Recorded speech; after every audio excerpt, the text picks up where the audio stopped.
Hello listeners. Welcome to another podcast on world history. Today I will talk about the Sanskrit, which falls under the Indo-European Civilizations. This content is about to explain the importance of Sanskrit.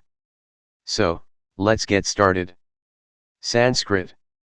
Vedic Sanskrit evolved to classical Sanskrit, which has influenced modern Indian languages and is used in religious rites.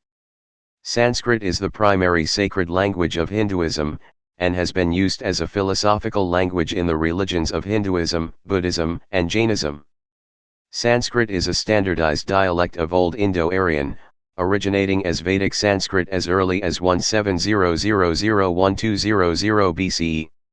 One of the oldest Indo-European languages for which substantial documentation exists, Sanskrit is believed to have been the general language of the greater Indian subcontinent in ancient times. It is still used today in Hindu religious rituals, Buddhist hymns and chants, and Jain texts. Origins. Sanskrit traces its linguistic ancestry to Proto-Indo-Iranian and ultimately to Proto-Indo-European languages, meaning that it can be traced historically back to the people who spoke Indo-Iranian, also called the Aryan languages, as well as the Indo-European languages, a family of several hundred related languages and dialects. Today, an estimated 46% of humans speak some form of Indo-European language. The most widely spoken Indo-European languages are English, Hindi, Bengali, Punjabi, Spanish, Portuguese, and Russian, each with over 100 million speakers. Vedic Sanskrit is the language of the Vedas, the most ancient Hindu scripts, compiled c. 1500 to 500 BCE. The Vedas contain hymns, incantations called samhitas, and theological and philosophical guidance for priests of the Vedic religion. Believed to be direct revelations to seers among the early Aryan people of India, the four chief collections are the Rig Veda, Samveda, Yajurveda, and Atharva Veda. Depending on the source consulted, these are spelled, for example, either Rig Veda or Rigveda. Vedic Sanskrit was orally preserved as a part of the Vedic chanting tradition, predating alphabetic writing in India by several centuries. Modern linguists consider the metrical hymns of the Rigveda Samhita, the most ancient layer of text in the Vedas, to have been composed by many authors over several centuries of oral tradition. Sanskrit Literature. Sanskrit literature began with the spoken or sung literature of the Vedas from c. 1500 BCE, and continued with the oral tradition of the Sanskrit epics of Iron Age India, the period after the Bronze Age began, around 1200 BCE. At approximately 1000 BCE, Vedic Sanskrit began the transition from a first language to a second language of religion and learning. Around 500 BCE, the ancient scholar Panini standardized the grammar of Vedic Sanskrit, including 3,959 rules of syntax, semantics, and morphology, the study of words and how they are formed and relate to each other. Panini's Astadhyayi is the most important of the surviving texts of Vyakarana, the linguistic analysis of Sanskrit, consisting of 8 chapters laying out his rules and their sources. Through this standardization, Panini helped create what is now known as classical Sanskrit.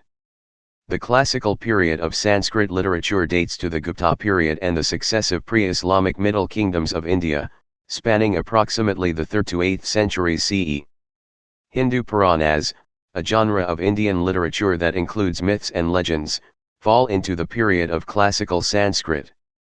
Drama as a distinct genre of Sanskrit literature emerged in the final centuries BCE, influenced partly by Vedic mythology. Famous Sanskrit dramatists include Shudraka, Beza, Asvaghosha, and Kalidasa. Their numerous plays are still available, although little is known about the authors themselves. Kalidasa's play, Abhijanane Zakuntalam, is generally regarded as a masterpiece and was among the first Sanskrit works to be translated into English, as well as numerous other languages. Works of Sanskrit literature, such as the Yoga Sutras of Patanjali, which are still consulted by practitioners of yoga today, and the Upanishads, a series of sacred Hindu treatises, were translated into Arabic and Persian. Sanskrit fairy tales and fables were characterized by ethical reflections and proverbial philosophy, with a particular style making its way into Persian and Arabic literature and exerting influence over such famed tales as 1001 Nights, better known in English as Arabian Nights. Poetry was also a key feature of this period of the language. Kalidasa was the foremost classical Sanskrit poet, with a simple but beautiful style, while later poetry shifted toward more intricate techniques including stanzas that read the same backwards and forwards, words that could be split to produce different meanings, and sophisticated metaphors. Importance: Sanskrit is vital to Indian culture because of its extensive use in religious literature, primarily in Hinduism, and because most modern Indian languages have been directly derived from, or strongly influenced by, Sanskrit. Knowledge of Sanskrit was a marker of social class and educational attainment in ancient India, and it was taught mainly to members of the higher castes, social groups based on birth and employment status. In the medieval era, Sanskrit continued to be spoken and written, particularly by Brahmins, the name for Hindu priests of the highest caste, for scholarly communication. Today, Sanskrit is still used on the Indian subcontinent. More than 3,000 Sanskrit works have been composed since India became independent in 1947, while more than 90 weekly, bi-weekly, and quarterly publications are published in Sanskrit. Sudharma, a daily newspaper written in Sanskrit, has been published in India since 1970. Sanskrit is used extensively in the Carnatic and Hindustani branches of classical music, and it continues to be used during worship in Hindu temples as well as in Buddhist and Jain religious practices. Sanskrit is a major feature of the academic linguistic field of Indo-European studies, which focuses on both extinct and current Indo-European languages, and can be studied in major universities around the world.